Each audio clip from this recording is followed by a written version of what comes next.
നവകേരള സദസ്സിനിടെ ഏറ്റവും വിവാദത്തിലായ പേരായിരുന്നു മുഖ്യമന്ത്രിയുടെ ഗൺമാൻ അനിൽകുമാറിന്റേത്. ആലപ്പുഴയിൽ വെച്ച് നടന്ന നവകേരള സദസ്സുമായി ബന്ധപ്പെട്ട പ്രതിഷേധത്തിൽ യൂത്ത് കോൺഗ്രസ് KSU നേതാക്കളെ അനിൽകുമാർ യാതൊരു പ്രകോപനവുമില്ലാതെ തല്ലിച്ചതയ്ക്കുകയായിരുന്നു. പിന്നീട് നവകേരള സദസ്സുമായി ബന്ധപ്പെട്ട് നിരവധി കോൺഗ്രസ് KSU പ്രവർത്തകരെ കസ്റ്റഡിയിലെടുത്തെങ്കിലും അനിൽകുമാറിനെതിരെ മാത്രം യാതൊരു നടപടിയും സ്വീകരിക്കാൻ സർക്കാർ തയ്യാറായില്ല. പിന്നീട് കോടതി ഉത്തരവ് വന്നെങ്കിലും അനിൽകുമാർ ചോദ്യം ചെയ്യലിന് ഹാജരായേക്കില്ല എന്ന വാർത്തകളാണ് ഇപ്പോൾ പുറത്തുവരുന്നത്. മുൻപും അനിൽകുമാറിന് നോട്ടീസ് നൽകിയിരുന്നെങ്കിലും എന്ന് ഹാജരാകണമെന്ന് പറഞ്ഞിരുന്നില്ല. ഇതോടെയാണ് ദിവസം വ്യക്തമാക്കി പുതിയ നോട്ടീസ് നൽകിയത്. അതിലും അനുകൂല പ്രതികരണമില്ല. നിയമസഭാ സമ്മേളനത്തിനായി എത്തിയ മുഖ്യമന്ത്രി പിണറായി വിജയനൊപ്പം സുരക്ഷാ ചുമതലയിൽ അനിൽകുമാറും ഉണ്ട് എന്നതാണ് സംഭവത്തെ കൂടുതൽ വിവാദത്തിലേക്ക് നയിക്കുന്നത്. മുഖ്യമന്ത്രിയുടെ സുരക്ഷാ സേനാംഗം സന്ദീപിനും ചോദ്യം ചെയ്യലിന് ഹാജരാകാൻ ആവശ്യപ്പെട്ട് നോട്ടീസ് നൽകിയിരുന്നു. സന്ദീപ് ഹാജരാകുമോ എന്ന കാര്യത്തിലും വ്യക്തതയില്ല. ആലപ്പുഴ സൗത്ത് പോലീസ് സ്റ്റേഷനിലാണ് ഇരുവരും ഹാജരാകേണ്ടിയിരുന്നത്.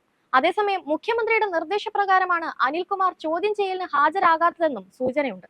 തിരുവനന്തപുരത്ത് നേരിട്ട് ചെന്നാണ് ഇരുവർക്കും നോട്ടീസ് നൽകിയത്. 2 ആഴ്ചത്തെ ശ്രമത്തിന് ശേഷമാണ് അനിലിന് നോട്ടീസ് നൽകാനായത്. മുൻപ് പലതവണ ശ്രമിച്ചപ്പോഴും മുഖ്യമന്ത്രിയുടെ സുരക്ഷാ ജോലിയുടെ തിരക്കിലാണെന്നായിരുന്നു അനിലിന്റെ മറുപടി. കഴിഞ്ഞ ദിവസം തിരുവനന്തപുരത്തെത്തിയ പോലീസ് ഉദ്യോഗസ്ഥർ ഫോണിൽ വിളിച്ചപ്പോഴും സ്ഥലത്തില്ലെന്ന് പറഞ്ഞെങ്കിലും ഉണ്ടെന്ന് ഉറപ്പിച്ച ശേഷം നോട്ടീസ് നൽകുകയായിരുന്നു. കോടതി നിർദ്ദേശപ്രകാരമാണ് കേസെടുത്തത്. മർദ്ദനമേറ്റ യൂത്ത് കോൺഗ്രസ് സംസ്ഥാന സെക്രട്ടറി അജയ് ജുവൽ കുര്യാക്കോസും KSU ജില്ലാ പ്രസിഡന്റ് AD തോമസും പോലീസ് നടപടി ഇഴയുന്നതിനെതിരെ വീണ്ടും കോടതിയെ സമീപിക്കാൻ ഇടയുണ്ടെന്ന് മനസ്സിലാക്കിയാണ് ഇപ്പോൾ കൃത്യമായ തീയതി വെച്ച് നോട്ടീസ് നൽകിയത്. ഈ സാഹചര്യത്തിൽ വീണ്ടും കേസ് കോടതിയിലെത്താൻ സാധ്യതയുണ്ട്. കോടതിയുടെ നിലപാടാകും ഇനി കേസിൽ നിർണായകം. നവകേരള സദസ്സിനായി ജില്ലയിലെത്തിയ മുഖ്യമന്ത്രിയും മന്ത്രിമാരും സഞ്ചരിച്ച ബസ്സിന് മുന്നിൽ പ്രതിഷേധിച്ചതിനാണ് ഡിസംബർ 15-ന് ജനറൽ ആശുപത്രി ജംഗ്ഷനിൽ ഇരുവർക്കും മർദ്ദനമേറ്റത്.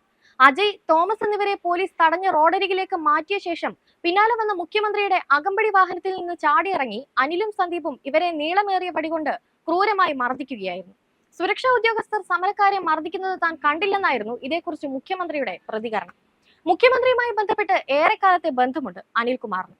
മുഖ്യമന്ത്രിയുടെ അതിവിശ്വസ്തരുടെ പട്ടികയിലാണ് അനിൽകുമാറിന്റെ സ്ഥാനം. അതുകൊണ്ട് തന്നെ അനിൽകുമാറിനെ കേസിൽ നിന്നും രക്ഷപ്പെടുത്താനുള്ള എല്ലാ മാർഗങ്ങളും പിണറായി സ്വീകരിക്കുമെന്ന കാര്യത്തിലും തർക്കം വേണ്ട.